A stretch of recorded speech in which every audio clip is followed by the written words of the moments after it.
Imagine this. Over 100 men, women, and children set out to carve a new life in a distant, untamed land. They built homes, planted crops, and dreamed of creating England's first permanent foothold in the Americas. And then, without warning, they vanished. No bodies, no signs of battle, just silence. This is not fiction. This is the true story of Roanoke, a colony that simply disappeared.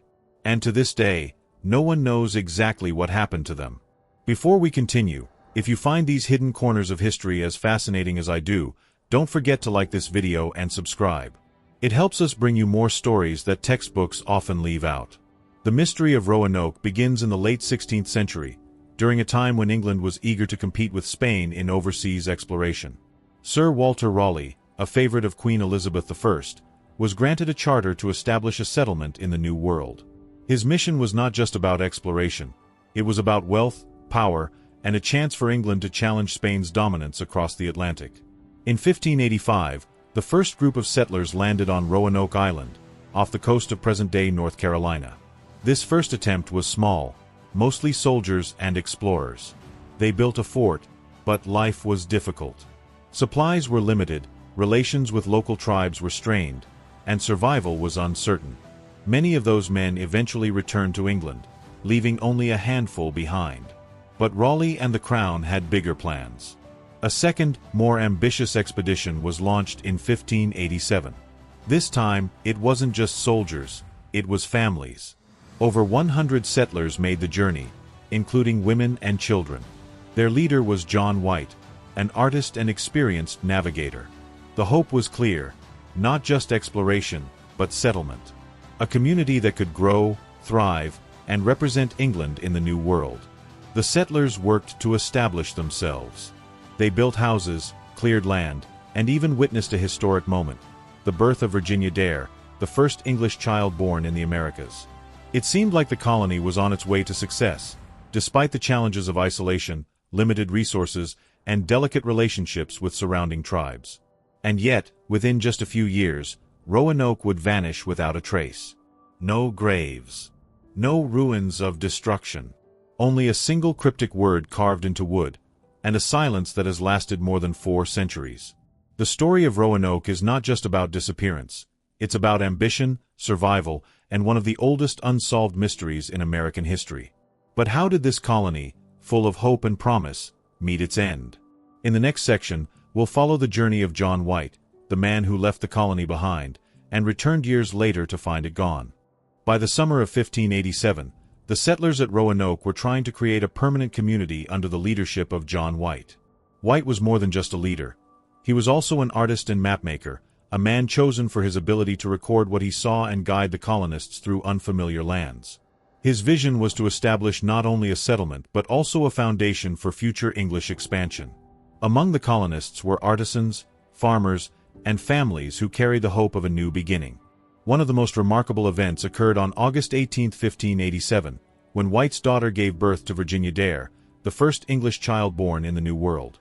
Her birth was celebrated as a sign of promise, that Roanoke would thrive as a true English colony across the ocean. But the reality on the ground was far less hopeful. Supplies dwindled quickly, and tensions with local tribes flared. Food was scarce, and maintaining peaceful relations with neighboring native groups proved challenging. It soon became clear that without immediate support from England, the colony would not survive. The settlers urged John White to return to England and gather the supplies they desperately needed. Reluctantly, White agreed. In late 1587, he set sail across the Atlantic, promising his people that he would return swiftly with provisions and reinforcements. For the colonists of Roanoke, his departure must have been both a relief and a source of fear. Relief that help was on the way, but fear of being left alone in an uncertain land. White's journey back to England was successful, but he quickly discovered that returning to Roanoke would be far more difficult than planned. In 1588, the looming threat of the Spanish Armada forced England to mobilize every available ship for defense. The war with Spain meant that voyages to America were postponed. White, desperate to fulfill his promise, was trapped by circumstances far beyond his control. 3 long years passed before John White was finally able to make the return voyage to Roanoke. When he arrived in August 1590, What he found was not the struggling colony he had left behind, but silence.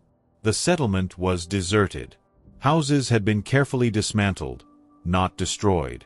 There were no signs of violence, no bodies, and no evidence of sudden disaster. The only clue left behind was a single word carved into a wooden post, Croatoan.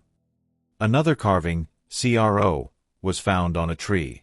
To White, this suggested the colonists might have relocated to Croatoan Island, now known as Hatteras Island, where a friendly native group lived.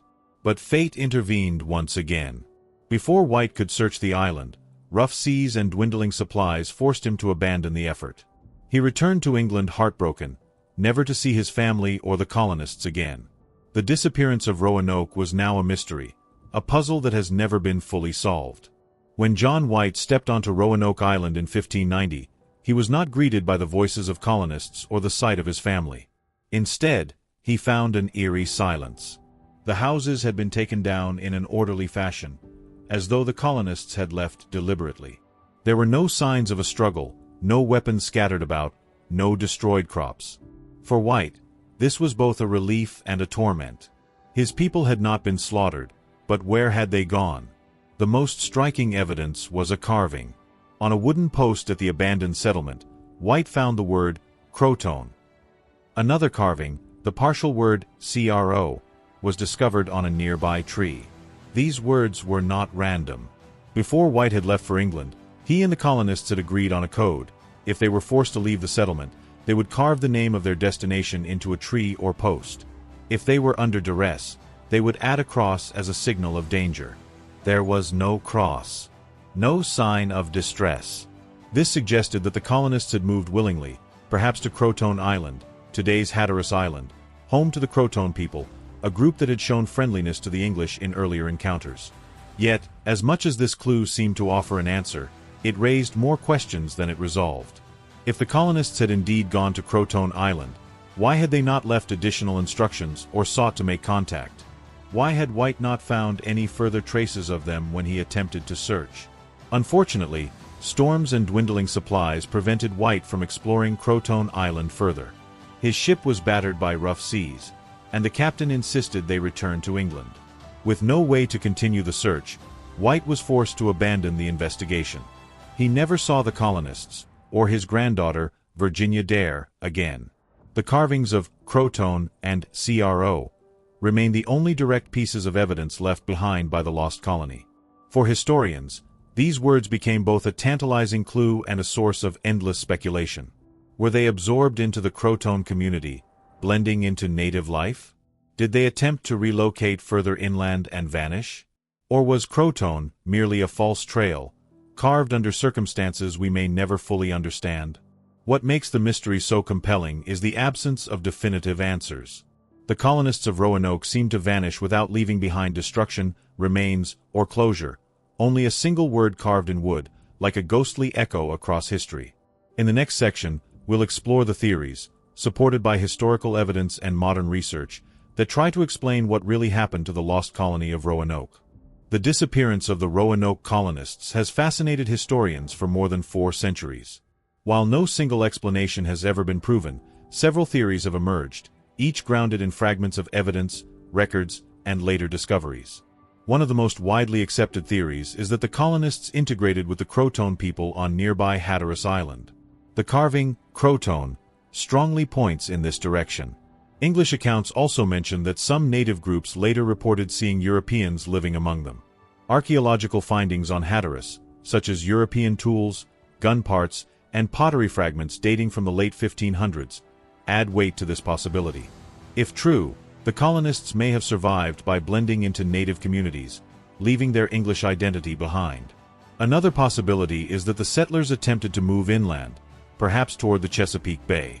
John White himself had suggested Chesapeake as a more suitable location before Roanoke was chosen. Some historians believe the colonists tried to relocate but were either absorbed into other tribes or perished due to lack of supplies, disease, or conflict. There is also the theory of hostile encounters. Relations with some native groups were strained, and it's possible that violence played a role. However, the absence of signs of battle or mass graves at the Roanoke site makes this less certain. A darker speculation points to the Spanish, who were active in the region at the time. Spain saw England's colonies as threats, and some historians have suggested that Spanish forces could have attacked. But again, there is no evidence of destruction at the site to support this theory. Modern research continues to shed light on the mystery. In recent years, archaeologists have uncovered artifacts on both Roanoke Island and Hatteras Island that suggest the colonists split into smaller groups. Some may have joined the Croatoan, while others possibly tried their luck further inland. Studies of oral traditions among native tribes also speak of fair-skinned, English-speaking ancestors appearing generations later, echoes, perhaps, of Roanoke's lost settlers. What makes the story of Roanoke so enduring is not just the lack of a final answer, but what it represents. The colony began with hope, the dream of a new life, of carving England's place in the New World. But instead, it became a symbol of uncertainty, fragility, and the human cost of ambition. To this day, the fate of the Lost Colony remains one of America's oldest unsolved mysteries. The word Croatoan carved into wood is all that lingers, a haunting reminder of how entire communities can vanish into history, leaving us only with questions.